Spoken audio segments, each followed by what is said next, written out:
The video was automatically disconnected, so I have to start it again. Look at here, this is nitrogenous base sugar and this is the phosphate of this nucleotide.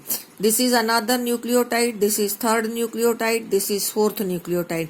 You can see that both the nucleotide have linked up with this phosphate, and this bond is a phosphodiester bond, and this phosphodiester bond is formed in between the 5' carbon of one of the sugar and 3' carbon of the another sugar. This is the 3' carbon of this sugar and this is the 5' carbon of this sugar. So that way 3' 5' linked bond is there, which is a phosphodiester bond. I can show you it here in this diagram also. Now, how do the DNA is actually a double helical structure? So how do the two helix are? This is a double helical structure. So the nucleotides in this, the nitrogenous bases are only protruding out. The backbone is made up of sugar and phosphate. So this line is representing a backbone. But in between here the nitrogenous bases are there. These nitrogenous bases are linked together with the hydrogen bond. This side, this is one helix. I can say that this is one helix, this one, and this is another helix. Okay. And these two helix are united with the hydrogen bond. अब कितने तरह का bond हो गया? These are the hydrogen bonds by which these two helix are united with each other. This is a glycosidic bond by which a nitrogenous base has linked up with the sugar. And this is a phosphodiester bond by which the two nucleotides have linked up. Okay.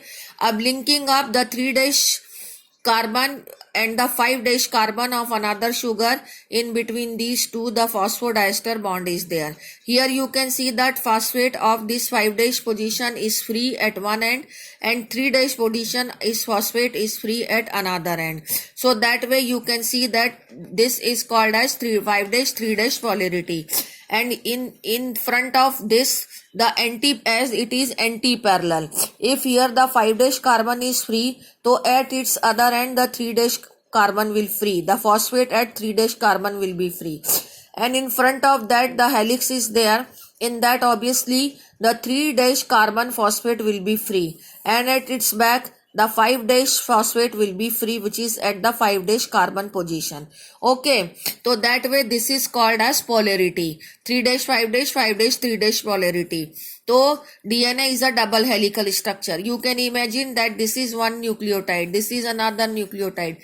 They are united, linked up with phosphodiester bond. And this is one helix. This is another helix. Both the helix are linked up with the hydrogen bond. So that way it is a double helical structure of the DNA.